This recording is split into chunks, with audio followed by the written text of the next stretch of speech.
Bonsoir mes amis, c'est un privilège de me retrouver ici ce soir pour vous parler de nouveau au nom de notre bien-aimé Seigneur Jésus-Christ. Et c'est toujours un privilège de rencontrer le peuple de Dieu à n'importe quel endroit et de parler de ce glorieux nom de Jésus. J'apprécie vraiment le cantique que notre frère venait de chanter. C'est mon chant préféré. Dans ce jour où on essaye de faire de Jésus juste un simple prophète, un homme de bien ou un enseignant, cela fait vraiment ressortir sa divinité, ce qu'il était. Et je crois qu'il était... Il n'y a jamais eu quelqu'un comme lui sur la terre, il n'y en aura jamais. Il était Emmanuel. Il était l'alpha, l'oméga, le commencement et la fin, celui qui était, qui est et qui vient, la racine et le rejeton de David, l'étoile du matin. La divinité habitait en lui. Dieu était en lui. Dieu était dans son Fils, en Christ, réconciliant le monde avec lui-même. Jésus a dit, ce n'est pas moi qui fais ces œuvres, mais c'est mon Père qui habite en moi. Mon Père et moi, nous sommes un. Dieu manifesté dans la chair. Quelle merveilleuse révélation de l'amour de Dieu envers nous. Il a bien voulu se révéler et descendre pour habiter dans la chair humaine, en vue d'ôter le péché et la maladie de la race humaine, et de nous racheter en nous, ramenant auprès du Père. C'est merveilleux, n'est-ce pas? Nous apprécions vraiment cela. Eh bien, hier soir, je pense qu'il me faudra en quelque sorte m'excuser. Billy m'a pris un peu vite hier soir parce que j'étais devenu faible. Mais ces réunions, ce discernement, personne ne saura jamais ce que c'est, à moins que ce soit tout simplement... Il vous faudra entrer dans cela pour savoir ce que c'est. Il n'y a pas moyen d'essayer de l'expliquer.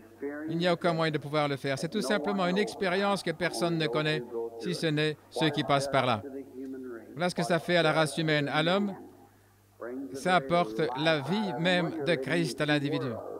Eh bien, vous vivez dans deux mondes. Vous êtes dans un monde ici et vous êtes dans un monde là-bas.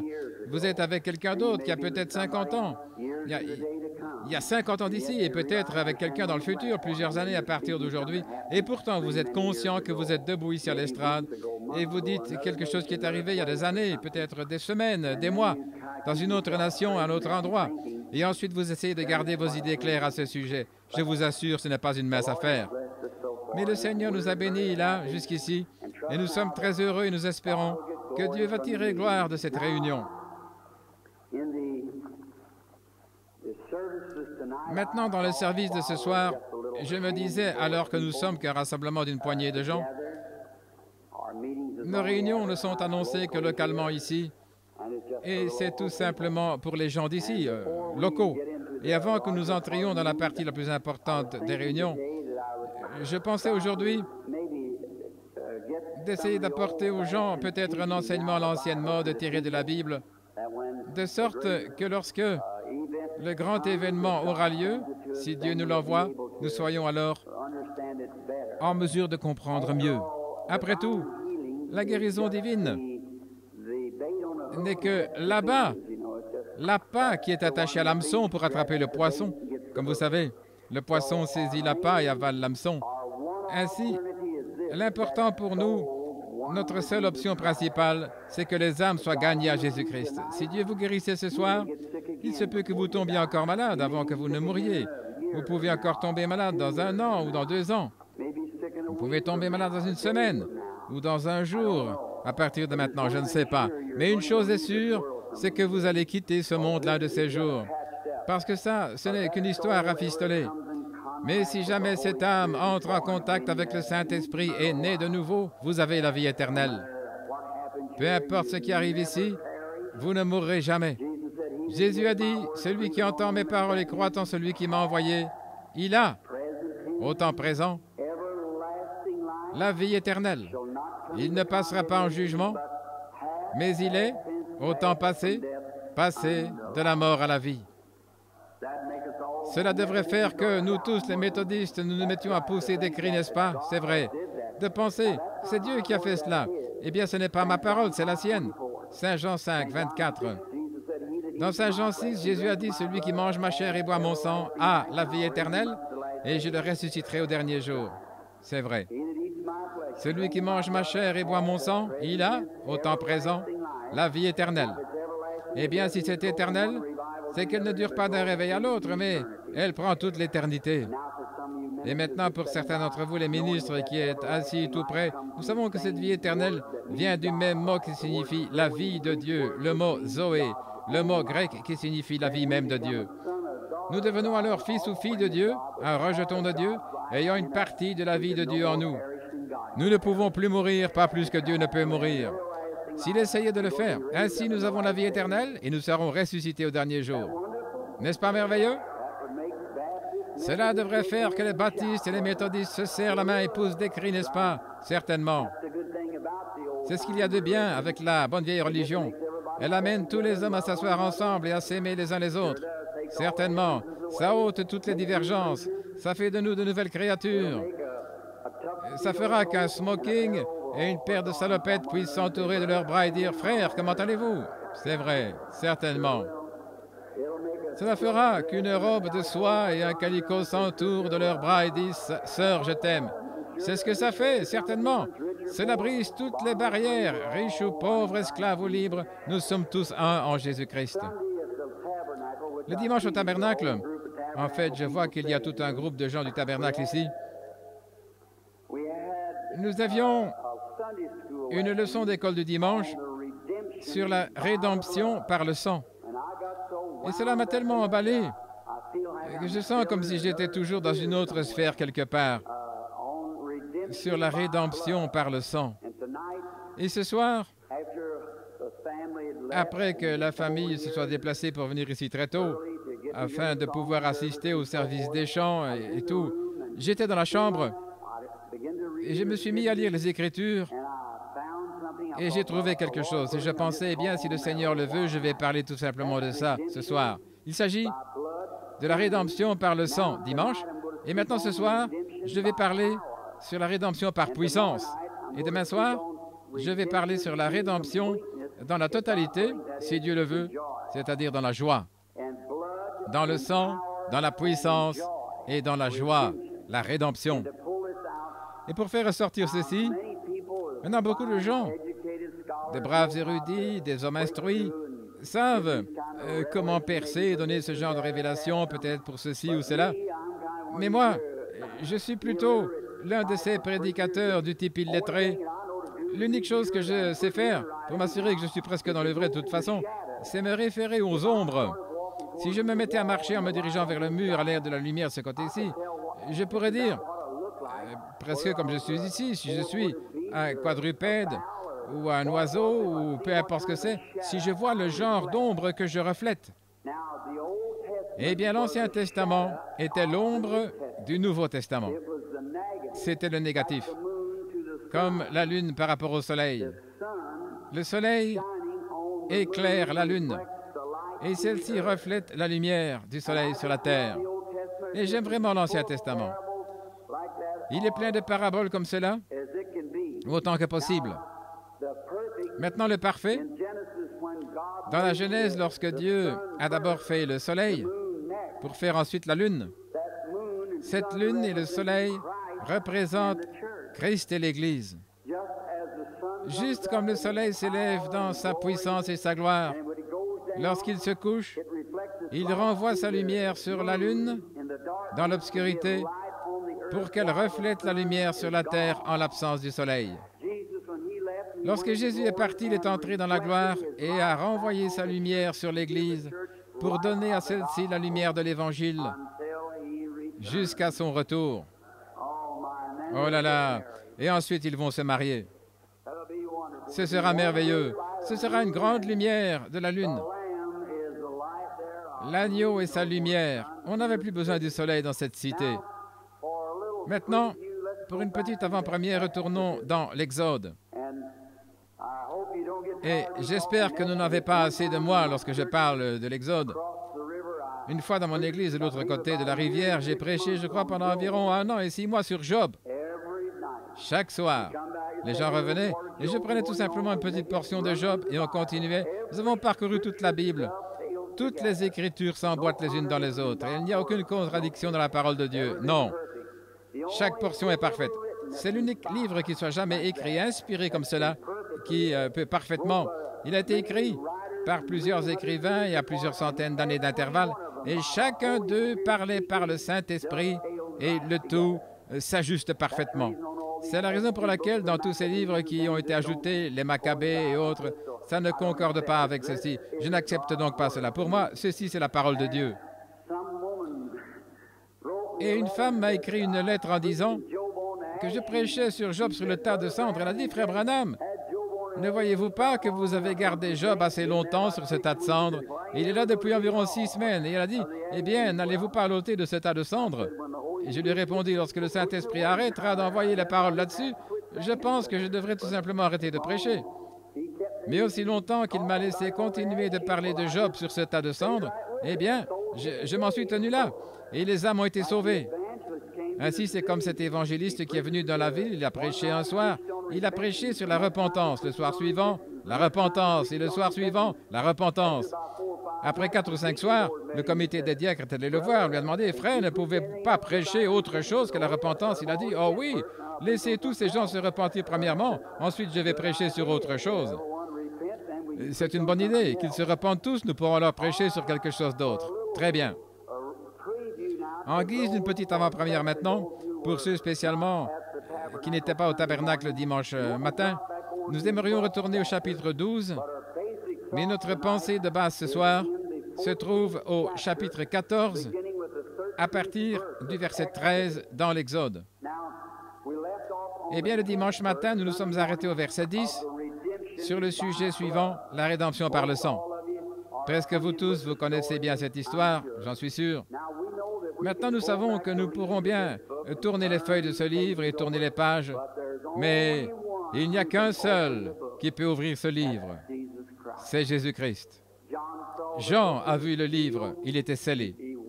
Et il a pleuré parce qu'il n'y avait aucun homme dans le ciel qui pouvait l'ouvrir, personne sur la terre, personne sous la terre.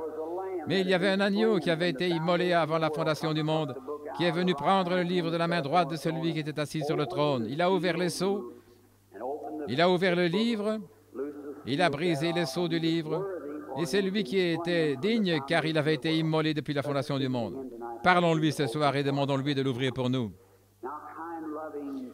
Notre aimable et bienveillant Père, nous nous approchons de toi et nous nous adressons à toi premièrement au nom de Jésus.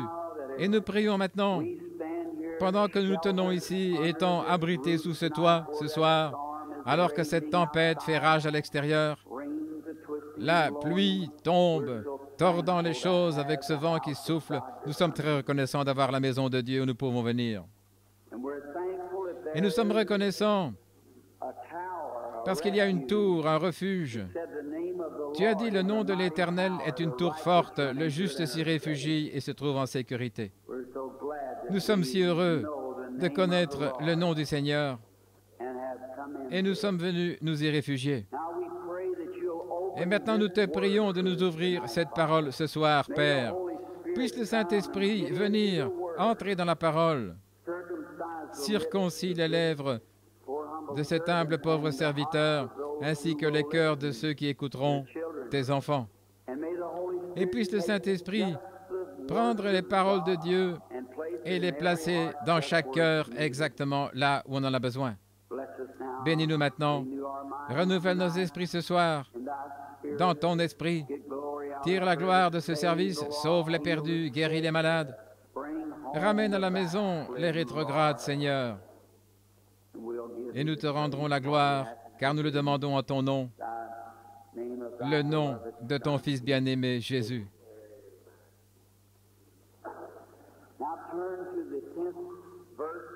Maintenant, prenons le verset 10 du chapitre 12 de l'Exode. Voici ce que nous avons lu. La rédemption par le sang. Dieu avait ordonné qu'on immole un agneau dans chaque maison et on ne devait rien en laisser. Les jugements étaient en train de tomber et le dernier jugement était donc prêt à tomber. Dieu allait accomplir sa parole à la lettre.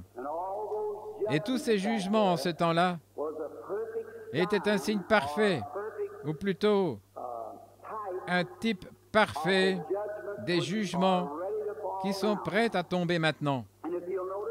Et si vous le remarquez, avant que le jugement tombe, eh bien, les ministres peuvent ne pas être d'accord avec moi là-dessus, ce qui est en ordre.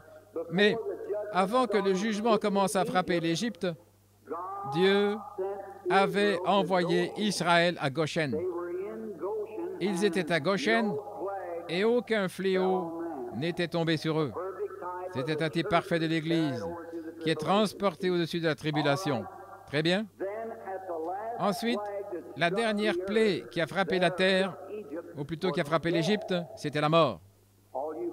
Vous tous, lecteurs de la Bible, qui êtes ici présents, vous connaissez vos leçons de l'école du dimanche et tout, vous avez peut-être utilisé plusieurs fois ce passage des Écritures. Mais la mort était le dernier ennemi qui a frappé l'Égypte. Et le dernier ennemi qui va frapper l'Église maintenant, c'est la mort, du point de vue spirituel. Ceux qui ne suivront pas Christ dans le baptême du Saint-Esprit vont sécher et ils mourront spirituellement. Les églises, on peut voir cela maintenant. Après que beaucoup et beaucoup de grands réveils et d'évangélistes ont parcouru le pays, cependant l'Église demeure, c'est-à-dire en ce qui concerne la politique de l'Église, elle devient pire tout le temps. Ses membres vivent comme ils veulent, faisant tout ce qu'ils veulent, prétendant néanmoins qu'ils sont chrétiens et qu'ils sont en ordre. Être chrétien signifie être semblable à Christ. N'allez pas à un endroit où vous ne voudriez pas être si Christ venait. Ne dites rien que vous ne voudriez pas être en train de dire lorsque Christ viendra. Ne faites pas quelque chose que vous n'aimeriez pas être en train de faire lorsque Christ viendra. Ne pensez pas à quelque chose à laquelle vous n'aimeriez pas être en train de penser lorsque Christ viendra. Gardez votre seul objectif, votre cœur centré sur le calvaire. Amen. Marchez dans la lumière, comme lui est dans la lumière. Et nous avons communion les uns avec les autres. Le sang de Jésus-Christ, le Fils de Dieu, nous purifie de toute injustice. Il s'agit des méthodistes, des baptistes et de tous ensemble. Cela fait de nous un en lui. Eh bien, la dernière chose était la mort. Et avant que cette mort survienne, une expiation avait été faite pour être préservé de cette mort, pour tous ceux qui désirent y échapper. Une expiation avait été faite avant la première destruction du monde antédiluvien. Dieu avait un prédicateur de la justice, Noé, et celui-ci a prêché 120 ans pour que les gens entrent dans l'arche. Et pour ceux qui volontairement avaient refusé d'y entrer, il n'y avait rien qui restait sinon le jugement. Et aujourd'hui, les hommes qui refusent de marcher dans la lumière de Christ, vous avez rejeté la grâce. Il n'y a donc rien qui reste sinon le jugement. Voilà tout. Il n'y a que le côté droit et le côté gauche. Vous ne pouvez suivre que l'un d'eux et vous faites votre choix. Eh bien, nous voyons qu'avant que cette nuit très effroyable n'arrive, Israël avait reçu l'ordre, et nous avons déjà appris, on devait immoler l'agneau. Dieu faisait entrer son Église dans cet exode pour la faire sortir de l'Égypte et la faire entrer dans la terre promise. J'aime ça. Ils devaient traverser de l'autre côté pour posséder le pays. Dieu leur avait donné ce pays. Cependant, il était complètement entouré de grandes forteresses et de grandes clôtures. Et la ville de Jéricho était entourée de murailles au-dessus desquelles pouvaient se faire des courses de chars, pensez-y. Mais Dieu avait dit, je vous l'ai donnée, elle vous appartient. Mais il devait la détruire complètement. Nettoyer tout ça. Et c'est ce que Dieu a fait en ce jour. Il vous a donné à chacun de vous qui en avait besoin, le baptême du Saint-Esprit. Mais vous devez entrer et posséder cela, c'est tout. Combattez toutes les divergences et démolissez les murs et entrez là et possédez-le. Vous direz, le pasteur a dit, ce n'est pas pour nous en ce jour-ci. Continuez à marcher et dépassez ça. Maman a dit, je vais te chasser de la maison. Continuez tout simplement et dépassez ça. Mon mari a dit, je vais t'abandonner. Continuez et dépassez cela, c'est tout. Il faut les posséder, cela, c'est tout. La guérison divine est pour chacun de vous. Chacun de vous qui est assis ici avec le cancer, un problème cardiaque, peu importe, Dieu a donné la promesse. Et elle est vôtre, mais vous devez aller la posséder. Vous direz, eh bien, je me sens vraiment pas très bien. Ça n'a rien à voir avec cela. La promesse est à vous. Dieu vous l'a donnée. Entrez tout simplement et tuez les Philistins d'une extrémité à l'autre. Et boutez dehors tous les Héviens ainsi que les Amoréens, exterminez-les. Entrez là et possédez cela. Dieu a dit, c'est à vous. Allez le posséder. Mais Dieu n'a pas dit, eh bien, moi, Dieu, je vais entrer là, je vais tout balayer, je vous bâtirai de belles villes, je vous établirai là. Je vous ferai rouler sur l'or. Il n'agit pas ainsi. Il vous donne cela, vous devez faire quelque chose. Il est assez bon pour vous avoir donné le pays. Il a dit qu'il sera votre secours et qu'il sera avec vous. Allez posséder cela. Et si vous êtes malade ce soir, infirme, aveugle, sourd, muet, peu importe, allez posséder la chose. Dieu a dit que c'est à vous, c'est votre possession, Dieu vous l'a donné. Il leur avait dit qu'il leur donnerait le pays. Il enverrait un ange devant eux pour prendre soin d'eux sur le chemin et les faire entrer dans le lieu dont il était question.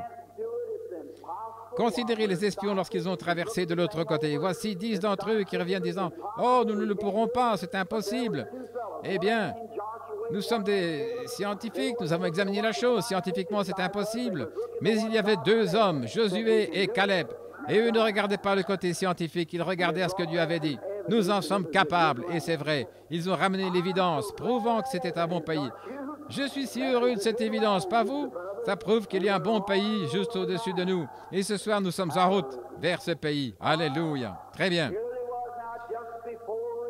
Voici qu'ils étaient là maintenant juste avant la rédemption.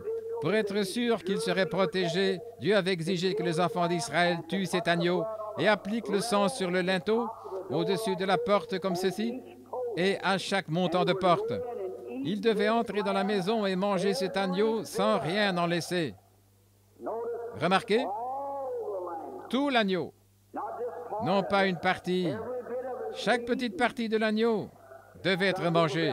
Certaines personnes disent, je prendrai tout simplement ceci, je vais croire cette partie-là, mais vous devez accepter le tout. Chaque partie. Dites, oh, je crois qu'il a été blessé pour nos péchés, mais par ses meurtrissures, je n'en sais rien. Nous voulons la totalité. Chacune des parties de cet agneau doit être mangée, le tout. Une partie de ça devient dure, mais nous devons manger cela de toute façon. Dieu l'a dit. Remarquez au verset 10. Et vous n'en laisserez rien jusqu'au matin. Et s'il en reste quelque chose jusqu'au matin, vous le brûlerez au feu. Et maintenant, il ne devait rien en laisser. Tout. Eh bien, Dieu avait dit, lorsque vous en mangerez, vous ne mangerez pas à demi-cuit ou bien cru ou bouilli dans l'eau, mais vous devez en manger bien cuit. Et j'aime cela. Les gens essaient de manger la parole et ils la prennent comme si elle était crue. Ils la mâchent, ils la crachent, et que sais-je encore en disant « Oh, je ne peux vraiment pas la prendre, je ne saurais pas la supporter. » Elle n'a pas été bien cuite, c'est tout.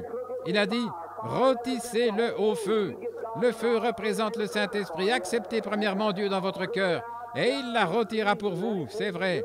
Faites-la rôtir, bien cuite et assaisonnée. Alors, ça goûtera bien. Eh bien, vous ne pouvez pas vous tenir à l'écart comme cela, en disant « Oh, je ne sais pas si c'est pour moi ou pas. » Ça pourrait être pour une époque passée. Recevez tout d'abord le Saint-Esprit et observez alors que la guérison divine signifie pour vous. Observez alors ce que signifie une religion sincère, si vous avez le Saint-Esprit pour rôtir l'agneau lorsqu'il vient. Amen.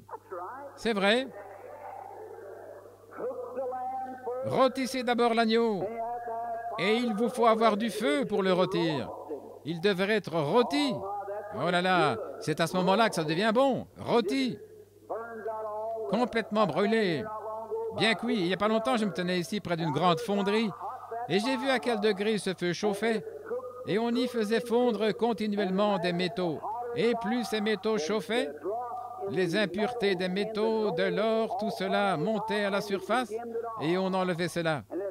Et on chauffait davantage le feu dans cette fonderie. Et ensuite, lorsque le contenu bouillait davantage, on obtenait d'autres substances différentes, la pyrite et d'autres substances qui en dérivaient. La première chose qui montait, c'était la saleté, quelque chose comme la saleté de la boue. Ensuite, ce qui montait, c'était des choses semblables aux minerais, quelque chose de moins important, de vif-argent et toutes ces choses. Ça montait à la surface et on enlevait ça. Et puis on continuait à descendre. Et la dernière chose qu'il enlevait, c'était la pyrite. Il s'agit de l'or des fous. Vous savez qu'on trouve beaucoup de choses dans les gens qui essayent de se tromper les uns les autres, qu'ils sont des chrétiens et qu'il faut semblant de l'être, de toute façon, voyez-vous. Mais laissez tout simplement le Saint-Esprit aller bouillir tout cela et faire sortir, ôter aussi de vous Tout cet or des fous. L'or des fous. Bien des gens qui s'en vont à l'Est et ils en trouvent et ils se disent « Oh, ils ont trouvé une mine d'or, ça brille plus que le véritable or. » Mais c'est de l'or des fous, ça n'a pas de valeur. Et maintenant, on chauffe l'or et on enlève la pyrite de fer et on continue tout simplement à le chauffer jusqu'à ce qu'on ait de l'or pur. À la fin, il ne reste que de l'or à 100%. Et c'est ainsi que Dieu agit dans son Église. Il répand le Saint-Esprit sur elle et là à l'intérieur. Il chauffe les choses jusqu'à ce qu'il jette dehors toute la mondanité, toutes les divergences, l'égoïsme et tout ça, jusqu'à ce qu'il fasse tout simplement sortir de ça par ébullition et chaque individu qui veut venir à lui. Amen. Alors, vous pouvez donc manger cela. Voici une autre belle pensée au verset 11. Quand vous le mangerez, vous aurez vos reins sains. J'aime ça. Vos souliers aux pieds, votre bâton à la main, et vous le mangerez à la hâte. C'est la Pâque de l'Éternel. J'aime ça.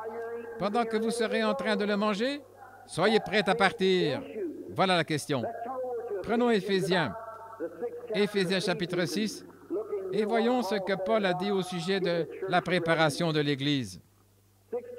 Éphésiens chapitre 6, à partir du verset 14, chapitre 6. Tenez donc ferme, ayant à vos reins la vérité pour ceinture. Revêtez la cuirasse de la justice. Mettez pour chaussure à vos pieds le zèle que donne l'évangile de paix. Prenez par-dessus tout cela le bouclier de la foi avec lequel vous pourrez éteindre les traits enflammés du malin. Prenez aussi le casque du salut et l'épée de l'Esprit, qui est la parole de Dieu. Voyez, Paul est en train de revêtir un homme pour le champ de bataille, pour la marche. Quand la délivrance d'Israël a commencé, Dieu a dit maintenant, vous devez être prêts pour la marche. Lorsque vous serez sous le sang, mettez vos chaussures, saignez vos reins, prenez votre bâton à la main et soyez prêts pour l'appel. J'aime cela. Eh bien, quand un homme entre en Christ pour prêcher l'Évangile, il porte ses souliers de l'Évangile, le casque du salut, la cuirasse de la justice, et il a ses reins sains. D'habitude, chez les soldats d'autrefois, lorsqu'ils portaient ces ornements de guerre, ils avaient une grande ceinture avec laquelle ils attachaient cela ensemble et qui soutenait cela aux reins, ces boucliers, pour se protéger contre les lances de l'ennemi. Quelle véritable leçon pour nous! Et lorsque les reins commençaient à se relâcher, à baisser, ou plutôt le bouclier, alors il resserrait la ceinture et la faisait monter. Il resserrait ses ornements de guerre et les faisait remonter.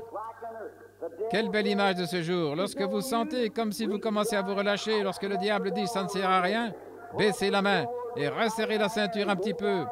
Et tenez votre épée un peu plus fort, comme dans la main, et avancez. J'aime cela. Soyez prêts pour la marche. Tout homme qui marchait sous ce sang ce soir-là avait reçu l'ordre de rester là et de ne pas sortir avant d'avoir reçu l'ordre de marche. Et tout homme qui est né de l'Esprit de Dieu entre en Christ, il a la vie éternelle, il revêt son bouclier, sa cuirasse, et il se tient prêt, et il lui est défendu de partir avant d'avoir reçu l'ordre de marche.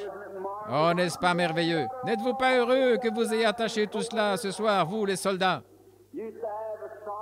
Autrefois, on avait un conducteur de chant au tabernacle. Notre chant, c'était « C'est la bataille aux soldats chrétiens. » Et face à face, en rang serré, avec l'armure brillante, la bannière flottante, le bien et le mal s'affrontent aujourd'hui. C'est la bataille. Ne vous lassez pas. Fortifiez-vous et tenez ferme par sa force. Si Dieu est pour nous, sa bannière sur nous, nous chanterons le chant de la victoire. Plusieurs de ces vieux saints sont allés dans la tombe, mais l'un de ces jours, là-bas, dans un nouveau monde, lorsqu'ils entreront dans la terre promise, la bannière de la croix sera au-dessus de nous, et nous chanterons le chant de la victoire. Et quand nous assiérons souper de noces autour de la table, cette table longue de 100 000 miles peut-être, avec les seins lavés par le sang, qui seront assis tout autour. J'aimerais longer cette table et serrer la main de chacun d'eux en poussant des cris. Vous voulez m'entendre crier? Attendez jusqu'à ce que j'arrive là et observez-moi. Je ne suis pas encore assez grand pour ça, mais remarquez donc, en ce qui concerne la marche, soyez prêts. Nous allons partir. Voici une triste image avant que nous passions à notre leçon ordinaire. C'est au verset 38. Écoutez. Et une multitude de gens de toute espèce montèrent avec eux. Ils avaient aussi des troupeaux. C'est là qu'Israël a commis l'erreur. Le surnaturel avait été accompli. Des gens non convertis ont suivi à cause du surnaturel. Et finalement, cela leur a causé des ennuis. Et en descendant, nous remarquons au verset 42 et 43, le Seigneur s'est adressé à Moïse et lui a dit que personne, sauf ceux qui étaient sacrifiés, ou plutôt personne ne pouvait manger le sacrifice, excepté ceux qui étaient circoncis. Aucun étranger, personne du dehors, personne ne devait en manger, si ce n'est seulement les circoncis. Et quelle disgrâce pour nous aujourd'hui! En ce jour, mes chers amis, où dans l'Église, tous ceux qui sont membres de l'Église prennent la communion. Et c'est faux. Seuls ceux qui sont rachetés, ce sont les seuls qui en sont dignes. Ésaïe a parlé en ces termes. Les tables du Seigneur seraient pleines de vomissements. À qui enseignerai-je la doctrine? À ceux qui sont sevrés à la mamelle. Et il a ajouté, c'est précepte sur précepte, ligne sur ligne, un peu ici, un peu là, et retenez ce qui est bon. Quand Dieu parlait, il savait qu'en ce jour dans lequel nous vivons, l'Église entrerait tellement dans la politique et qu'elle laisserait toute chose. Les gens entrer, tant qu'ils ont fait inscrire leur nom dans le registre de l'Église et qu'ils sont devenus membres, ils prennent la communion. Et la Bible dit, celui qui mange et boit indignement est coupable du corps et du sang du Seigneur. Saint Jean chapitre 13, c'est Jésus qui parle. Des années plus tard, dans 2 Corinthiens 11, Paul a dit, « Celui qui mange et boit ceci indignement sera coupable du corps et du sang du Seigneur. » Que chacun s'examine, dit-il, avant de prendre cela. Je cite l'Écriture. C'est vrai. Celui qui mange et boit ceci indignement, il mange et boit sa propre condamnation, car il ne discerne pas le corps du Seigneur. Et c'est pour cela que plusieurs sont malades et beaucoup sont faibles et plusieurs sont morts. Rassurez-vous que vous êtes en ordre avec Dieu. Voici ici l'ombre de cela.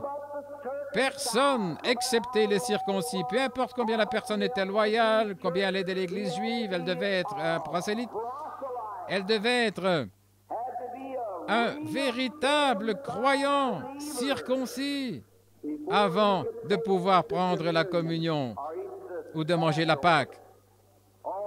Oh, combien nous sommes éloignés de la ligne aujourd'hui.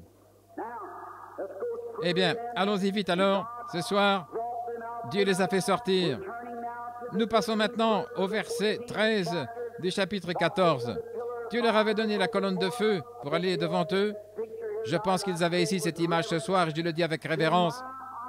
Sincèrement, pendant que nous sommes ici dans ce groupe ce soir, je crois qu'elle est au milieu de nous ce soir. La même colonne de feu qui a conduit les enfants d'Israël va devant nous, accomplissant les mêmes miracles et prodiges.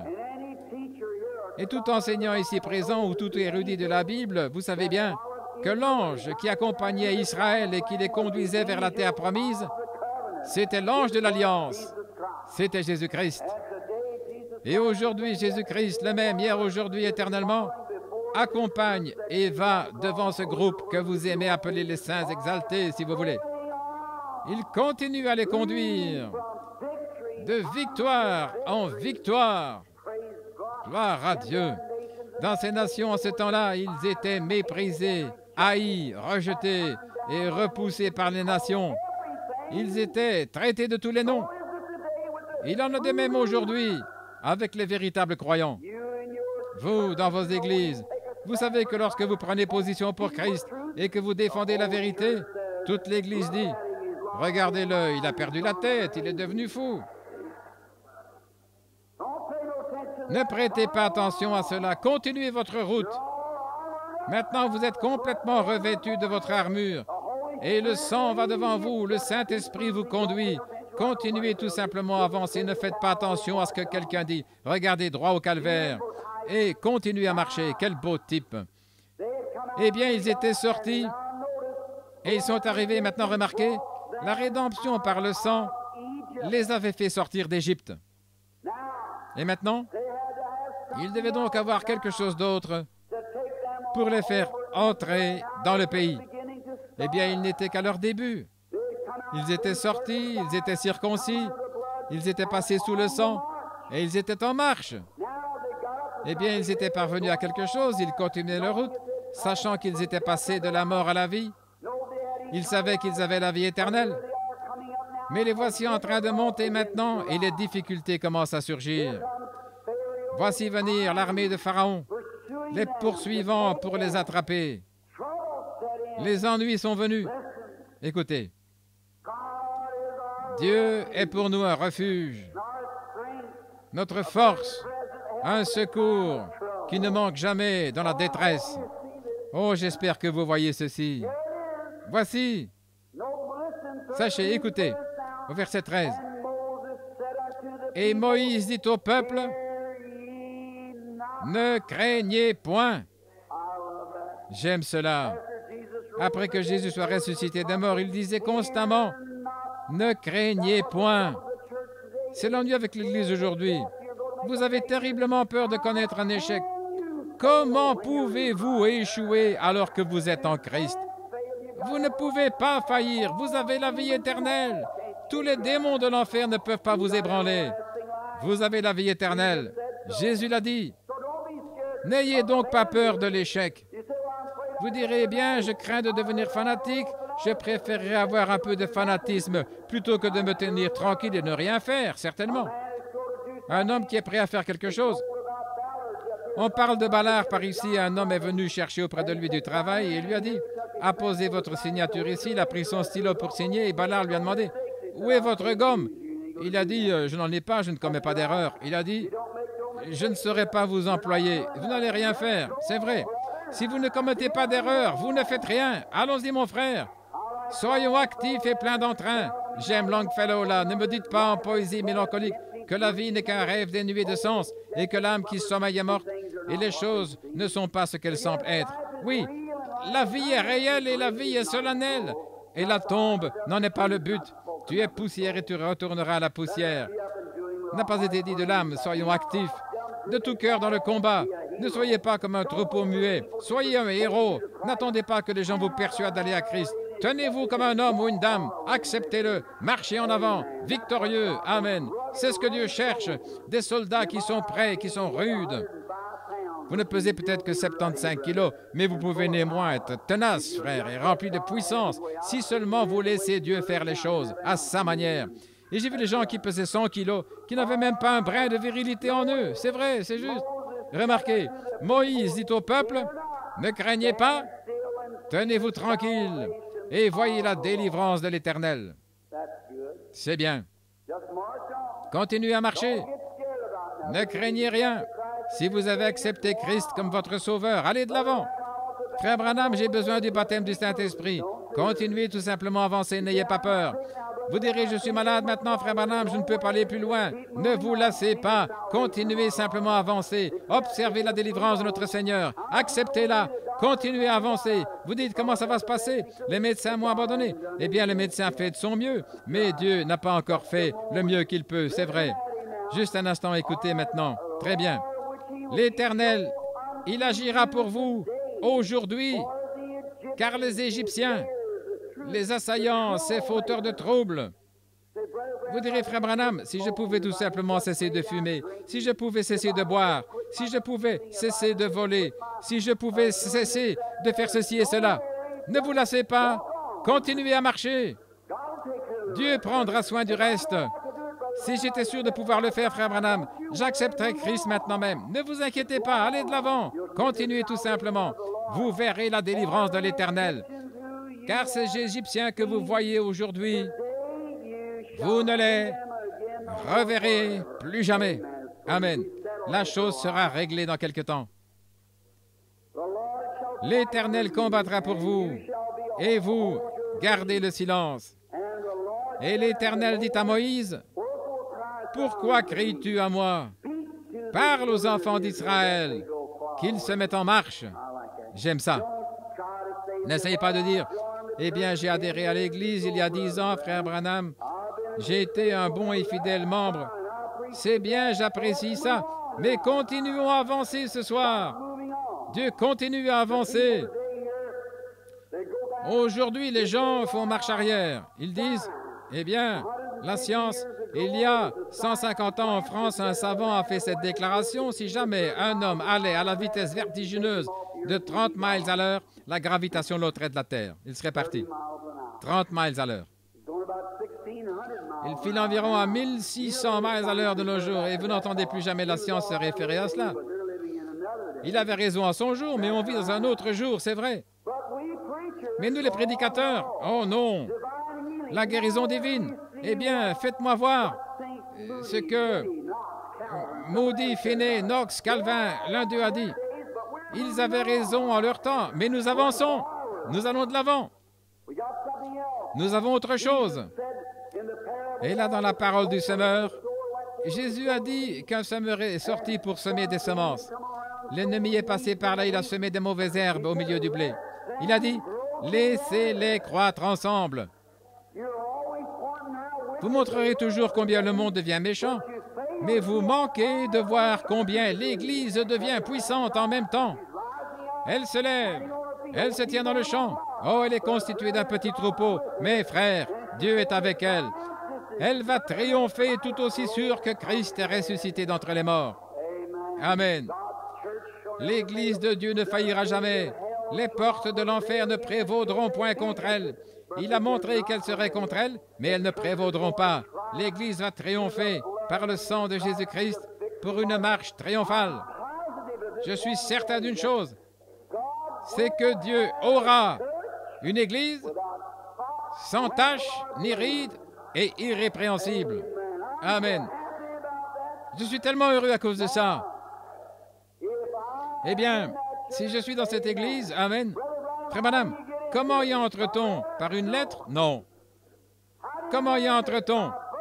Par la naissance. On y naît là-dedans. Le 6 avril prochain, ça fera 45 ans depuis que je suis dans la famille des Branham. Ils ne m'ont jamais demandé de me joindre à leur famille. Je suis né un Branham. Je resterai toujours un Branham. Je suis né un chrétien en Jésus-Christ. Je serai un chrétien parce que Dieu l'a ordonné ainsi par élection. Il nous a appelés par la grâce de son propre Fils bien-aimé. Nous l'avons accepté, nous avons reçu la vie éternelle. Par une poignée de main? Non. En devenant membre? Par une lettre? Par un seul esprit? Nous sommes tous baptisés pour former un seul corps, Jésus-Christ. Et là, nous devenons des concitoyens du royaume. Aujourd'hui, pendant que je priais là-bas, je pensais au fait que ceci est le jour pour lequel nous aurons à répondre.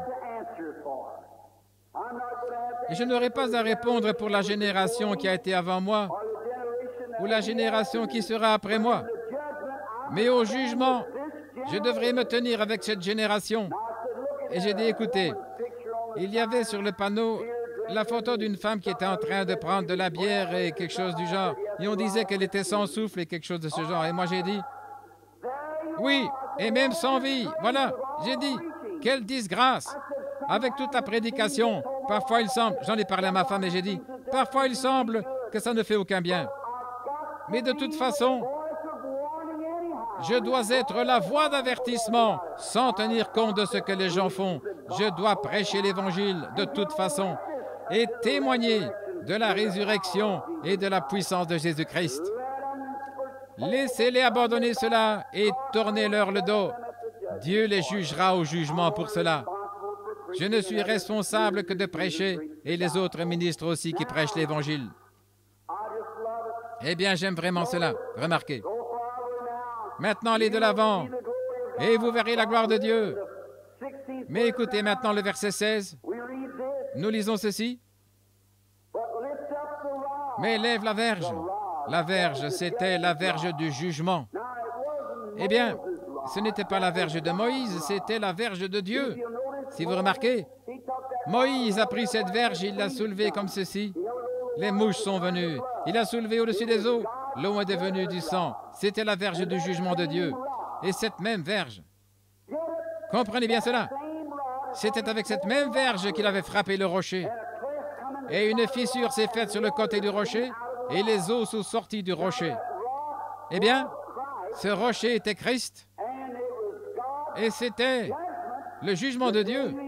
Le jour où vous en mangerez, ce jour-là vous mourrez, qui a frappé Christ au calvaire, et il a payé cette mort amère et atroce. Personne n'a jamais pu décrire ce que c'était et personne ne le pourra jamais. Là, Dieu a mis tout le jugement divin sur lui et il a frappé au côté et de son côté sont sortis l'eau, le sang et l'esprit pour notre rédemption. Parfois, les gens le peignent revêtu d'une robe ou quelque chose d'autre sur la croix. Ce n'est pas ainsi. Ils ont fait de cet homme tout ce qu'il y a de vulgaire et de sale qu'il pouvait, mais il devait subir cela. Il était là, le plus élevé, le plus loyal du monde qui ait jamais existé ou qui existera. Et puis, il a été exposé nu sur la croix, blessé, frappé, saignant, les crachats des moqueurs lui coulant sur le visage, et lui on l'a mis sur la tête une couronne d'épines par raillerie. Mais c'est à ce moment-là qu'il a vaincu la mort, l'enfer, le péché, la maladie et la tombe, et qu'il a payé le prix pour nous tous. Parfois, il est dit souvent, c'est là qu'il a ôté l'aiguillon de la mort. C'est là que Paul a dit, « Oh mort, où est ton aiguillon ?» On dit que beaucoup d'insectes, les abeilles et autres, possèdent un aiguillon. Et cet aiguillon ou ce dard contient du poison. Mais une fois que l'insecte a piqué, il perd son dard. La mère avait autrefois un aiguillon, mais Christ au calvaire a ôté l'aiguillon de la mort. Alléluia. Oh, lorsque j'y pense, là, il a arraché l'aiguillon de la mort pour vous et moi. Tout l'aiguillon de la mort, Paul a dit, lorsqu'on s'apprête à lui trancher la tête dans la prison romaine, il a dit, « Oh mort, où est ton aiguillon ?» Il a pointé le calvaire. C'est là que l'aiguillon de la mort a été enlevé. « Oh tombe, où est ta victoire ?» Il a dit, « Mais grâce soit rendue à Dieu qui nous donne la victoire par notre Seigneur Jésus-Christ. Amen. » La verge, le jugement, étant là, sur la mer, et fend là, sépare là, et les enfants d'Israël entreront au milieu de la mer à sec. Et moi, je vais endurcir le cœur des Égyptiens pour qu'ils te suivent. Et Pharaon et toute son armée, et ses chars, et ses cavaliers, ils feront éclater ma gloire. Et les Égyptiens sauront que je suis l'Éternel quand Pharaon, ses chars et ses cavaliers auront fait éclater ma gloire. Et l'ange de Dieu, écoutez, resserrez votre harnais maintenant. Et l'ange de Dieu qui allait devant le camp d'Israël, il est toujours ici. L'ange de Dieu qui allait devant le camp d'Israël partit et alla derrière eux. Et la colonne de nuée qui les précédait partit et se tint derrière eux. où il est parti d'ici, là, il est allé se tenir là derrière, un médiateur en temps de détresse. Lorsque les ennuis commencent à vous arriver, la maladie de toutes parts, des troubles, l'ange de Dieu vient et se met entre vous et la maladie. Il se tient là sur le chemin, vous invitant à accepter la parole de Dieu. Dieu avait donné la promesse à Israël comme quoi il devait se rendre au pays. Il y avait probablement 1 million d'hommes qui venaient à leur trousse pour les attraper et les tailler en pièces comme une troupe d'animaux. Mais l'ange de l'Éternel qui était là pour les conduire vers la terre promise s'est levé du milieu du camp et est allé se tenir entre eux et le danger. Alléluia. Et il le fait encore. Et il frayera la voie. Oh, je l'aime vraiment pour cela, pas vous? Il frayera maintenant même la voie pour chaque personne malade ici présente. Il a toujours ouvert la voie et il se tient entre vous et le problème. Et je sais qu'il est ici juste en ce moment même. Vous pouvez me traiter de fanatique si vous voulez. Je ne suis pas responsable de ce que vous dites, mais je suis responsable de ce que je dis devant Dieu. Mais celui qui conduisait les enfants d'Israël, si j'ai fait un bon jugement de la chose, concernant cette lumière que vous voyez ce soir et que vous avez vue sur cette photo, ce même ange de Dieu est dans le bâtiment maintenant même pour faire exactement ce que Jésus avait fait en ce jour-là. Il est ici pour la confirmation. Ce qu'il avait fait à l'époque, il est ici maintenant et il sera toujours le même ange de Dieu qui s'en va pour se tenir entre nous et la maladie, pour se tenir entre nous et la mort. Il n'est pas étonnant que David a dit, « Oui, quand bien même je marcherai dans la vallée de l'ombre de la mort, je ne craindrai aucun mal, car tu es avec moi. » Certainement. Il se tenait là, l'ange de Dieu, qui allait devant le camp d'Israël. Et il est parti et s'est tenu entre eux et l'ennemi. Et l'ange de Dieu se tient ce soir entre chaque individu ici et l'ennemi. Je sais de quoi je parle. Je sais que pendant que je me tiens ici en ce moment, sur cette estrade devant ce petit groupe de gens, je sais que Dieu est descendu. Il est descendu de la gloire et il se tient dans ce bâtiment en ce moment. Si seulement vous osez sortir sur base de la parole de Dieu, voyez s'il ne va pas aussi avancer devant vous. Regardez. Et cette colonne de feu est allée se tenir entre le camp et les Égyptiens. Cet ange vient se tenir entre vous et votre maladie. Il se tient entre vous et vos péchés, maintenant même. Pourquoi? Nous sommes dans l'exode de l'Église. L'Égypte a toujours été considérée comme étant le monde. Et lorsqu'Israël est sorti, rappelez-vous, ils étaient des membres d'Église là-bas. Mais après que le sang et l'expiation avaient été offerts, ils sont devenus les circoncis de Dieu. Et la circoncision aujourd'hui, c'est le baptême du Saint-Esprit. Étienne a dit, « Vous tous, incirconcis de cœur et d'oreille, pourquoi vous opposez-vous toujours au Saint-Esprit? Ce qu'ont fait vos pères, c'est ce que vous faites aussi.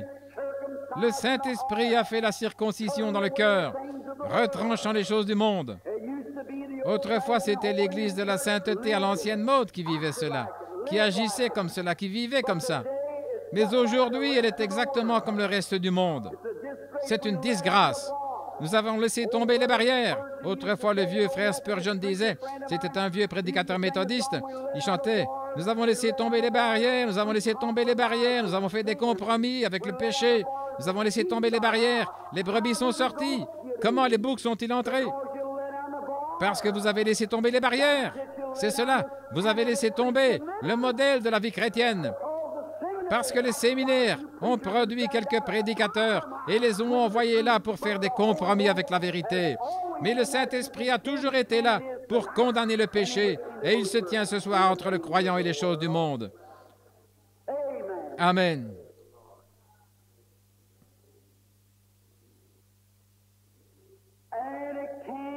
Et il se plaça entre le camp des Égyptiens et le camp d'Israël. Cette nuée était ténébreuse d'un côté et de l'autre, elle éclairait la nuit. Et les deux camps n'approchèrent pas l'un de l'autre pendant toute la nuit. Écoutez, la même chose qui a été donnée à ce groupe de croyants, la lumière, aveuglait les autres. Très bien. Mettez votre gilet anti-choc. Voici la chose. Écoutez. Tout homme qui rejette la lumière devient aveugle et marche dans les ténèbres parce qu'il n'accepte pas la lumière. Amen. Dieu envoie des ministres pour prêcher l'Évangile. Il envoie des signes et des prodiges parmi les hommes pour confirmer cela comme étant la vérité. Et les hommes rejettent cela. Il ne reste rien excepté les ténèbres pour vous. Marchez dans la lumière pendant que la lumière brille, mon frère. Recevez la lumière. Christ est la lumière. Il est venu pour vous apporter la lumière. Mais ceux qui ont rejeté la lumière ont reçu les ténèbres.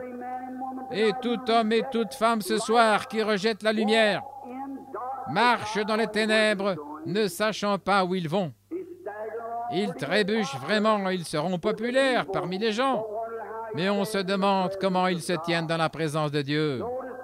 Remarquez, comme c'est merveilleux ici, il était la lumière pour les uns et les ténèbres pour les autres. Alors les Israélites, après que Moïse avait prié, ils ont pu rester en paix. Maintenant, observez. Moïse étendit sa main sur la mer, et l'Éternel refoula la mer par un vent d'Orient puissant, qui souffla avec impétuosité toute la nuit, et il mit la mer à sec, et les eaux se fondirent. Les enfants d'Israël entrèrent au milieu de la mer à sec.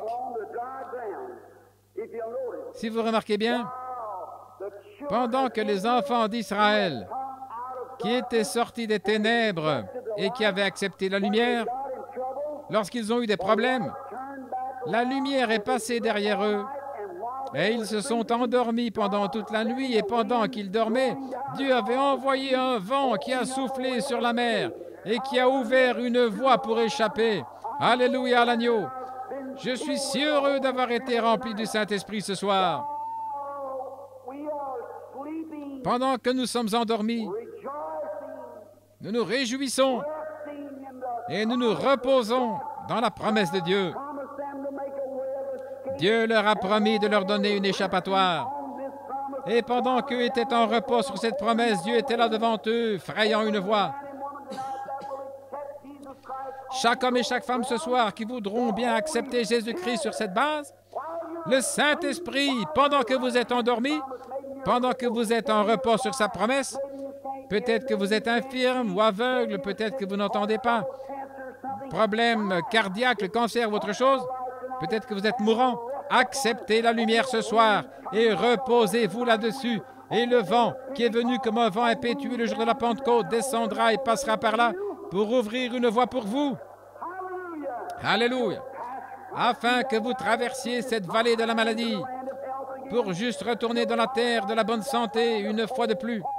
Vous traverserez d'un trait cette terre des religions différentes, froides, formalistes, et enchaîné vers un cœur rempli du Saint-Esprit, de la joie, qui est heureux et qui se réjouit. Dieu manifeste sa puissance, et il était en train de la manifester. Il montrait la rédemption par puissance. Il a montré le sang jadis. Il a montré sa puissance ici par son sang, par la rédemption. Il a montré sa puissance pour échapper à la mort par le sang. Il a montré sa puissance pour frayer un moyen d'échapper par la rédemption, par la puissance. Et aujourd'hui, vous qui avez accepté, Amen, vous qui avez accepté le sang de Jésus-Christ pour vous nettoyer du péché, la puissance du Saint-Esprit est ici pour vous conduire au baptême du Saint-Esprit. La puissance de Dieu est ici pour vous transformer afin que vous passiez de la maladie à la bonne santé.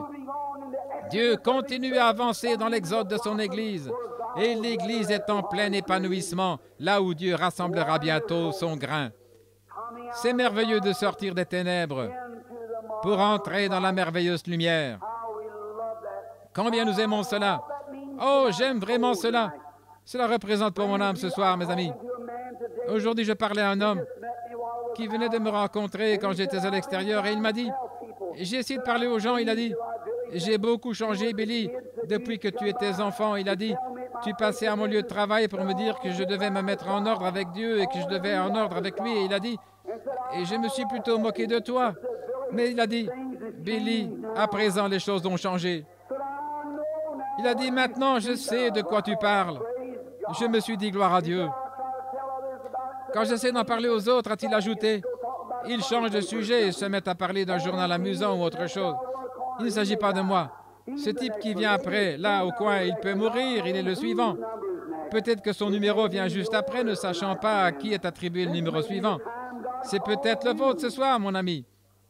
Celui-ci peut être le temps où Dieu va vous appeler. Oh Dieu, le glorieux Saint-Esprit qui se tient ici ce soir entre la vie et la mort, qui se tient ici ce soir entre la maladie et la bonne santé. Je sais de quoi je parle, c'est vrai. Juste en ce moment même, le même Saint-Esprit que vous sentez maintenant, chaque personne qui est née de nouveau est tenue de sentir cet esprit dans la salle. Vous n'y pouvez rien.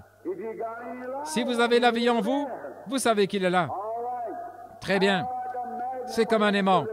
Lorsqu'un grand aimant s'approche d'un métal, celui-ci commence à bouger et à se déplacer. Et pourquoi? Plus l'aimant s'approche. C'est comme un grand aimant qui descendait ici à Hammond, dans l'Indiana. J'étais en train d'observer les gens pendant qu'ils ramassaient des copeaux sur le plancher.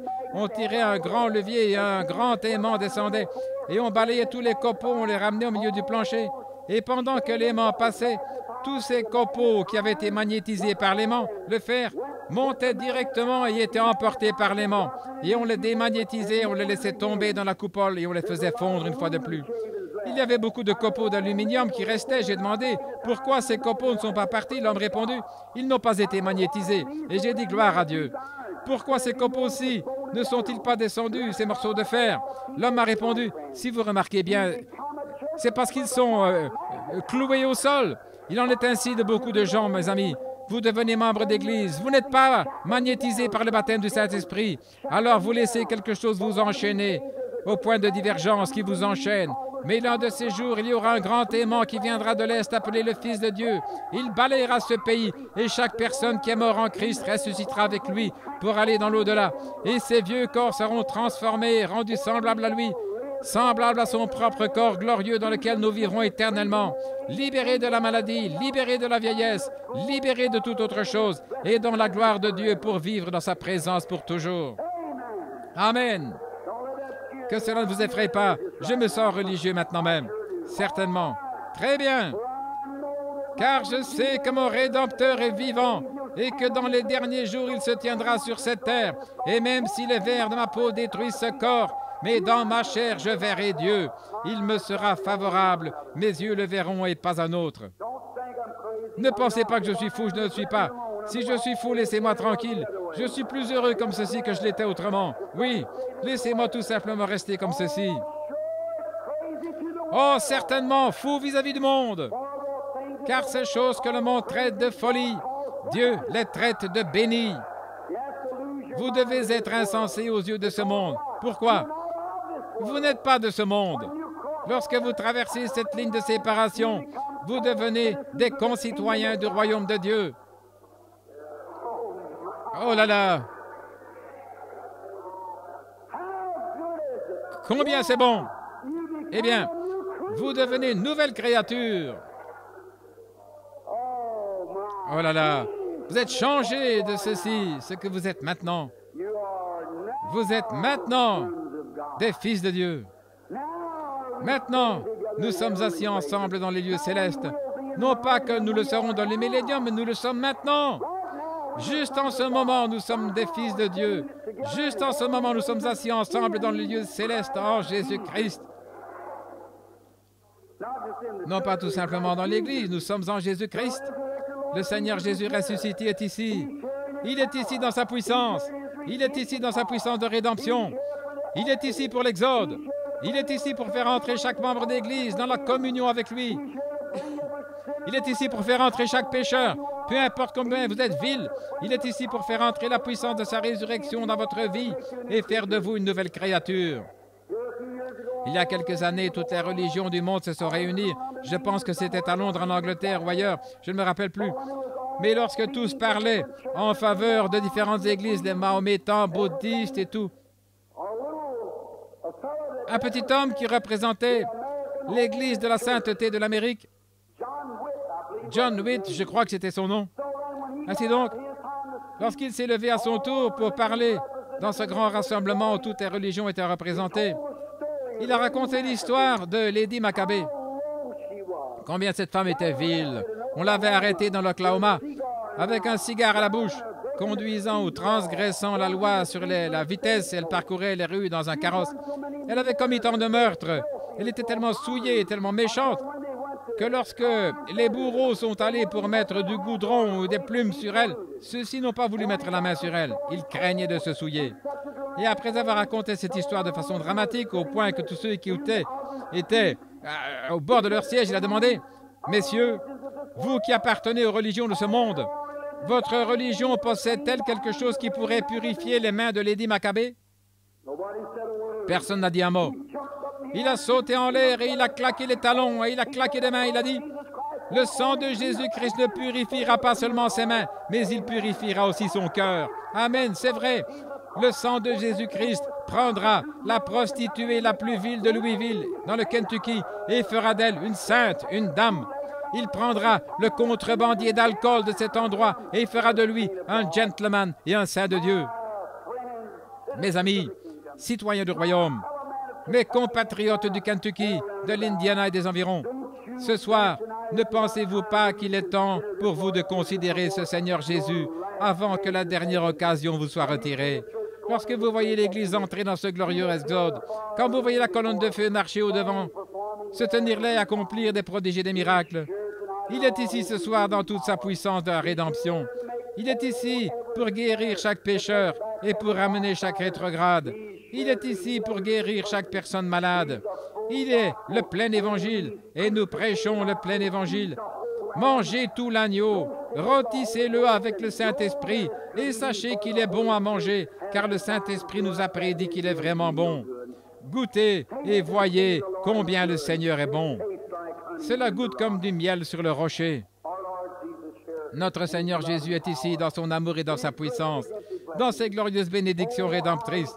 Oh, il se tient entre l'Église et le péché ce soir. Il se tient entre vous et le jugement. Saignant, priant. Il n'y a pas longtemps, je suis entré quelque part dans l'Ohio où j'étais allé juste pour donner mon jugement, d'après mon opinion. Je mangeais à un petit restaurant des Dunkards. Nous tenions une grande série de réunions. Je devais rester dans un petit motel à plusieurs kilomètres en dehors de la ville. Je mangeais dans un restaurant des Dunkards.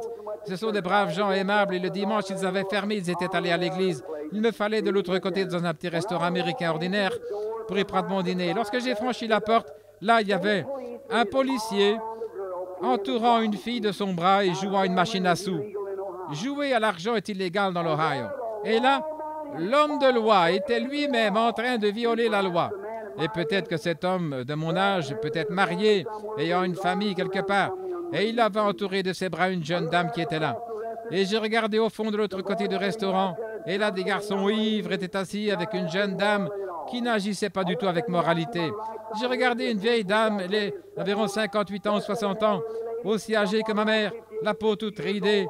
Elle était assise là, à ma droite, sur un box où je m'apprêtais à m'asseoir, et elle portait des tout petits vêtements. Et, oh, c'était horrible. Et les ongles, ses orteils étaient peints en rouge vif, ses lèvres étaient rouges vifs. C'était le spectacle le plus horrible que vous ayez vu. Ses cheveux étaient coupés courts avec des franges relevées comme ça. Elle était en train de boire. Deux hommes lui tenaient compagnie, ils étaient là.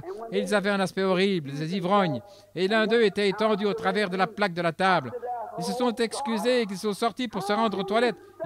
J'ai dit, oh Dieu, comment peux-tu supporter ça? Comment peux-tu regarder cela comme ça? Et alors que même dans mon cœur, et aussi mauvais que je suis, pourtant, je me demande, Cependant, si ma petite Sarah et ma petite Rebecca devront grandir dans une telle génération pour voir de telles choses, Seigneur, pourquoi n'effaces-tu pas ceci de la surface de la terre? Je me suis dit, pourquoi ne le fais-tu pas, Seigneur? Je me suis assis là, j'ai commencé à pleurer et j'ai eu une vision. J'ai vu comme si le monde était en train de tourner dans l'air. Et l'arc-en-ciel se tenait là autour de cette terre.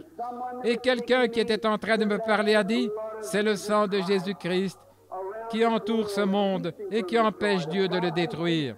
Si Dieu peut voir le péché, le jour où tu en mangeras, ce jour-là tu mourras. Tout homme qui se trouve sous ce sang-là a le libre arbitre de faire son choix. Mais si jamais vous mourrez et que votre âme monte au-delà de la grâce de ce sang, vous êtes déjà jugé avant d'atteindre cet endroit. Il ne vous reste plus rien. Alors je me suis vu moi-même. J'ai vu mon Seigneur Jésus se tenir là avec une couronne d'épines sur la tête et les larmes mêlées au sang qui coulait, dégoulinant de sa barbe. Et j'ai vu mes péchés venir devant lui. Et chaque fois qu'il venait devant lui, au point qu'il tremblait et les épines s'enfonçaient dans son front, il reculait en titubant, il disait, « Père, pardonne-lui, il ne sait pas ce qu'il fait. » Et quand je faisais encore quelque chose de mal, son sang agissait comme un pare-choc sur la voiture, protégeant la voiture, me protégeant de la colère de Dieu, sans mérite. Et je me suis doucement avancé vers lui, je me suis agenouillé devant lui, et j'ai baissé le regard, et il y avait un vieux livre de péché qui était posé là, et mon nom était écrit dessus, et j'ai dit, « Seigneur, veux-tu me pardonner? » Certainement, a-t-il dit avec ses yeux aimables. Il a pris sa main sur son côté, il a pris son sang, et il a écrit sur le livre, « Pardonnez ». Et il a jeté cela dans la mer de l'oubli. Il a dit, « Merci Seigneur ». J'ai dit, « Merci Seigneur ». Il a dit, « Je te pardonne ». Mais toi, tu es en train de la condamner? Oh, cela a changé le tableau pour moi. Je suis sorti de la vision, je me suis avancé là, je me suis assis près d'elle, et j'ai commencé à lui parler. Et avant, dans sa vie, elle en avait vu de toutes les couleurs. Je lui ai demandé, « N'avez-vous jamais été une chrétienne ?» Elle a répondu, « J'ai été élevée dans une maison chrétienne. » Et je lui ai demandé, « Qu'est-il arrivé ?» Elle m'a parlé d'un écart de conduite vis-à-vis de son mari, des enfants et tout. Je lui ai demandé, « Pendant toutes ces années, vous n'avez jamais mené une vie paisible depuis que vous avez rencontré Dieu ?» Elle répondit, « Monsieur, c'est la vérité. » « Ne voulez-vous pas le recevoir maintenant même ?» Elle a répondu, « Va-t-il m'accepter ?» J'ai répondu, « Il est en train de frapper à votre porte en ce moment. » Et là, sur ce box, sur le plancher, nous sommes agenouillés devant cette audience-là. La machine à sous s'est arrêtée. Les jurons vulgaires ont cessé et tout. Et j'ai levé mes mains, et ces pauvres mains ridées, et je l'ai conduite à Jésus-Christ. Puis elle est partie. C'est ça, mes amis. Peu m'importe ce que vous avez fait, combien vos péchés sont noirs, votre vie souillée. Dieu se tient là. Il est en train de frapper à la porte de votre cœur. Inclinons la tête maintenant. Père céleste, je te prie juste maintenant, pendant que le Saint-Esprit est en train de se mouvoir dans le bâtiment, laisse-nous chercher premièrement le royaume pour trouver faveur auprès de toi. Et alors je crois que tu guériras les malades. Juste en ce moment, Père, pendant que nous ressentons qu'il y a un grand et profond intérêt, une conviction, et que les gens savent que ton Église est dans un exode et que nous nous dirigeons vers le jugement. Nous ne savons pas, mais le matin, quelqu'un peut venir au chevet et nous serons déjà étendus là, morts. D'ici demain soir, nous pourrons nous retrouver dans une morgue quelque part et nos âmes seront de l'autre côté dans l'éternité. Oh Dieu, celle-ci est peut-être la dernière heure. C'est peut-être la dernière occasion que les hommes recevront. Plusieurs, sans doute, sont assis ici, des hommes et des femmes, qui ont désiré et qui ont mené une vie aussi normale que possible, une bonne vie, mais qui ne sont jamais nés de nouveau, qui ne savent pas ce que c'est d'être remplis du Saint-Esprit. Une vie d'abandon total, avec toute la honte et la timidité enlevées d'eux, et l'Esprit de Dieu qui les baptise et les introduit dans sa grâce. Père bien-aimé, ne veux-tu pas ce soir, au nom de ton Fils bien-aimé Jésus, aller à chaque cœur et leur parler en ce moment? Et puissent-ils, dans la simplicité de leur cœur, élever leurs pensées vers toi, élever leur cœur et dire, « Me voici Jésus, prends-moi maintenant, tel que je suis, façonne-moi et rends-moi différent. Fais de moi le genre d'homme que tu veux que je sois. Pendant toute ma vie, tu m'as parlé, tu as cherché à me persuader à agir différemment. Tu as essayé de m'amener à faire cet abandon. Mais maintenant, le jour est fort avancé pour moi, Seigneur, mais je suis prêt à venir maintenant. Accorde-le, Père, pendant que la grâce appelle avant le jugement et que l'Église est en plein exode, quittant l'Égypte, puissent-ils venir et qu'ils aillent avec le grand groupe de ceux qui sont appelés à sortir. Nous demandons cela en son nom. Et pendant que nous avons la tête inclinée et les yeux fermés, et que les chrétiens sont en train de prier, je vous demanderai de bien vouloir lever la main en disant, « Frère Branham, souvenez-vous de moi. Je crois chaque parole que vous avez dite concernant Jésus-Christ, c'est la vérité. Et nous avons tous besoin d'être remplis de l'Esprit. Mais je ne le suis pas encore. J'ai été un membre d'Église. Ou peut-être que vous ne l'avez pas été du tout. Peut-être que vous avez été un pécheur, vous n'avez jamais accepté Christ. Et vous n'êtes pas né de nouveau. Voudriez-vous lever la main en disant, « Souvenez-vous de moi, frère Branham. Que Dieu vous bénisse. Que Dieu vous bénisse, vous et vous. Vous et vous, mon frère, ma sœur, et vous, mon frère. Vous, frère, sœur. Là, à ma gauche, combien de personnes il y a? Levez la main et dites, souvenez-vous de moi, frère Branham, je veux naître de nouveau. Eh bien, rappelez-vous, c'est le Saint-Esprit qui vous parle. Si je suis serviteur de Dieu, je sais aussi sûr que je me tiens sur cette estrade, que c'est le Saint-Esprit qui parle au cœur ici. Mes amis, je peux être particulier pour vous, mais je ne suis pas un fanatique. Je sais bien de quoi je parle. Si je connais votre maladie là-bas et ce dont vous souffrez, et si Dieu entend ma prière pour vous, et juste ici dans ce bâtiment, il y a des gens assis ici qui ont été guéris du cancer, de la cécité, de la surdité, des infirmités et autres choses. Regardez aux millions de gens à travers le monde. Qu'en est-il de vous maintenant? S'il entend ma prière pour cela, ne voudra-t-il pas aussi écouter ma prière pour la maladie de votre âme? S'il me révèle où se situe votre maladie, ne me révélera-t-il pas où se trouve votre maladie aussi? Combien y en a-t-il encore qui aimeraient lever la main et dire, « Frère Branham, souvenez-vous de moi. Je veux, en ce moment-ci, demander à Dieu d'être miséricordieux envers moi. Que Dieu vous bénisse, vous et vous. Oh là là, à travers tout le bâtiment. » Pendant que vous avez la tête inclinée, pourriez-vous, vous qui avez levé la main, avoir juste un peu plus de grâce pour dire, « Seigneur, j'ai eu assez de grâce pour lever la main. Donne-moi assez de grâce pour me lever pendant que je prie, pendant qu'il prie. Si tu venais pour moi avant le lever du jour, Seigneur, ceci est mon signe pour moi, montrant que je veux être en ordre. Je veux te rencontrer un jour. Je serai à l'agonie et je vais me serrer contre un oreiller étant l'article de la mort, et le médecin quittera mon chevet, rien ne pourra être fait. Alors, ô Dieu, aie pitié de mon âme, pendant que le brouillard froid de la mort va remplir la chambre. Puisse le vieux bateau de Sion venir m'emmener. Je vais me lever, Seigneur. Il faut beaucoup de grâce, mais quelque chose me pousse. Je me tiens debout. Que Dieu vous bénisse, frère. Quelqu'un d'autre se lève, disant, « Je me lève, Seigneur. » Que Dieu vous bénisse, frère. Restez simplement debout. Que tout celui qui veut qu'on se souvienne de lui, là, dans cette prière pour le salut de son âme, se lève. Que Dieu vous bénisse, jeune homme, sœur. Me voici, frère Branham. Je ne me lève pas devant vous, je me lève devant Dieu. Quelque chose m'a dit de me lever et je me lève. Voulez-vous le faire?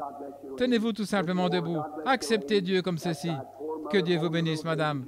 Il y a encore d'autres. Que Dieu vous bénisse. C'est vrai. Cette pauvre mère qui tient son petit bébé, qui essaye de se lever, qui a les larmes aux yeux. Ne voulez-vous pas venir? Que Dieu vous bénisse. Qui voudra bien se lever maintenant? Que Dieu vous bénisse.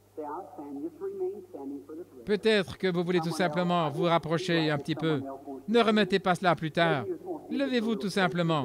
Voudriez-vous le faire? C'est vrai. Tenez-vous simplement debout. Il y a au moins 3 personnes encore. Je suis en train de le regarder droit en face. Il devrait se tenir debout parce que l'ange de Dieu se tient là. Que Dieu vous bénisse, madame, c'est vrai. Maintenant, très bien, frère. Que Dieu vous bénisse, madame. Vous savez qu'il fait pression sur votre cœur. Très bien. Je sais. Maintenant même. Je vais encore attendre 1 minute. Il se tient là, mon ami. C'est lui qui vous dit de vous lever. Ne voulez-vous pas le faire? Très bien. Êtes-vous sûr maintenant? Si Dieu vous appelait ce soir, dans cette réunion, ce sermon, cette invitation va vous rencontrer là de l'autre côté, lorsque vous allez mourir. Qu'en avez-vous fait? Si vous n'êtes pas très sûr, tenez-vous debout maintenant pour qu'il vous voie que vous voulez bien accepter de marcher dans la lumière. Maintenant, notre bienveillant Père céleste, tes enfants bien-aimés que voici ont attendri leur cœur. La parole est tombée dans leur cœur ce soir. La foi vient de ce qu'on entend et ce qu'on entend de la parole. Et ils ont entendu. Et toi, tu as attendri leur cœur. Beaucoup sont debout, des hommes et des femmes, des garçons et des filles. Ils te confessent comme leur propre sauveur et conducteur bien-aimé. Et ce soir, que l'ange de Dieu qui est ici maintenant, qu'il les guide dans la vie, qu'ils soient guidés au calvaire maintenant même dans leur cœur et qu'ils acceptent Jésus comme leur sauveur. Et que le Saint-Esprit, par le sang de Christ, descende dans leurs âmes et ôte toute indifférence et qu'il les remplisse du baptême du Saint-Esprit. Que ceci soit la soirée la plus glorieuse de leur vie. Nous savons que c'est le cas, car ce soir, ils te reçoivent. Accorde-le, Seigneur, juste maintenant, qu'ils rentrent à la maison à partir d'ici ce soir étant heureux et qu'ils se réjouissent et louent Dieu de tout leur cœur. Je demande cette bénédiction au nom de Jésus-Christ. Maintenant, que le Seigneur vous bénisse pendant que vous êtes assis. Laissez-moi vous poser une question maintenant. Chacun de vous qui étiez debout et qui sait que quelque chose lui est arrivé pendant que vous étiez debout, levez la main. Levez tout simplement la main si vous savez que quelque chose est arrivé. Que Dieu vous bénisse. Oui, c'est juste. Absolument. Je me suis tenu debout et j'ai vu ici, juste à l'instant même, le même ange dont je parle circuler ici à travers le bâtiment. Le même ange du Seigneur. La colonne de feu. Au cours des 5 ou 10 dernières minutes, j'ai prêché sous cette inspiration-là. Je le sens, je vois cette colonne de feu circuler à travers ce bâtiment. Eh bien, vous pouvez penser que je suis en train de vous raconter des histoires, mais c'est la vérité.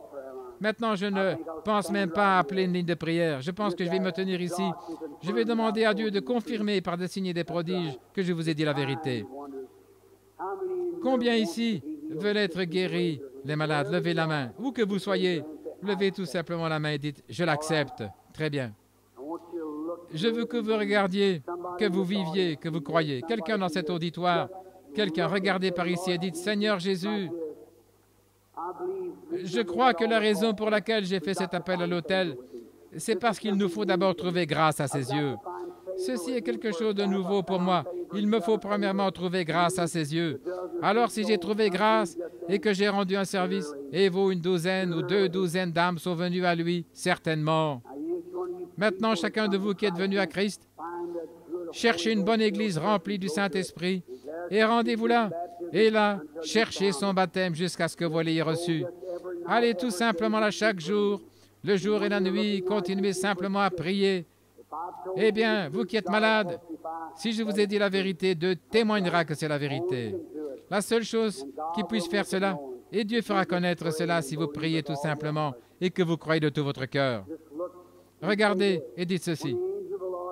Lorsque l'ange du Seigneur m'a rencontré là à Greens Mill dans l'Indiana, il y a 8 ans de cela, depuis mon enfance, il m'a accompagné. Il m'a montré des visions.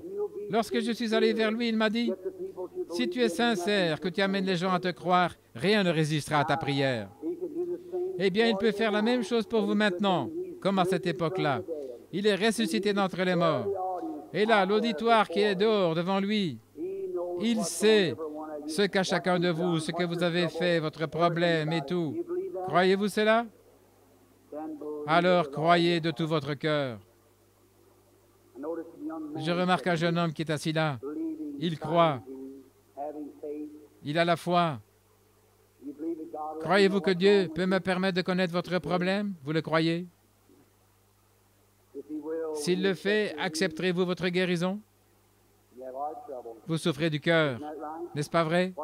Et si je vous disais que vous en êtes guéri, allez-vous le croire? Tenez-vous debout. Vous êtes tendu, vous avez un souffle au cœur, cela vous a dérangé tout un temps. Lorsque vous vous couchez aussi, cela vous étouffe et vous avez beaucoup de palpitations, des battements irréguliers, n'est-ce pas vrai? Cela provoque une indigestion qui part de votre estomac, ça monte à travers ses veines, n'est-ce pas vrai? Ça ne vous dérangera plus. Tenez-vous simplement à ce que vous avez, juste en ce moment. Rentrez chez vous et soyez guéris. Je ne suis pas en train de lire votre pensée. Vous m'êtes totalement inconnu. Vous êtes tout simplement un homme qui est assis là. N'est-ce pas vrai?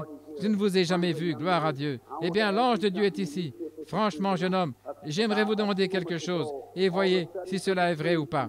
Il y a environ quelques instants, tout d'un coup, quelque chose d'étrange vous a traversé lorsque j'ai commencé à parler de l'aiguillon qui est arraché de l'insecte qui pique, n'est-ce pas vrai?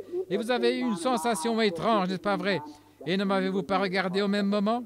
Et mes yeux n'ont-ils pas rencontré les vôtres au même moment? C'est à ce moment-là que vous avez été guéri de votre problème de cœur. Alléluia. Je ne suis pas en train de lire vos pensées, mes amis. Je dis tout simplement la vérité. Que pensez-vous? Croyez-vous? Croyez-vous que je suis le prophète de Dieu? Vous qui êtes assis sur les sièges de devant, je vous parle beaucoup parce que vous êtes devant. Voyez, c'est là derrière au fond et tout autour de moi. Mais croyez-vous que si je peux contacter votre esprit, Dieu révélera ce qu'est votre problème? Accepterez-vous votre guérison? Vous êtes diabétique, est-ce vrai? Levez la main si c'est vrai. Tenez-vous debout. Acceptez votre guérison maintenant. Que le Seigneur Jésus-Christ vous guérisse. Que Dieu vous bénisse. Ayez la foi. Y a-t-il quelqu'un ici qui croit? Ayez la foi dans votre cœur, de tout votre cœur. Je vois un jeune homme qui est assis là avec un costume bleu. La colonne de feu se tient juste au-dessus de lui.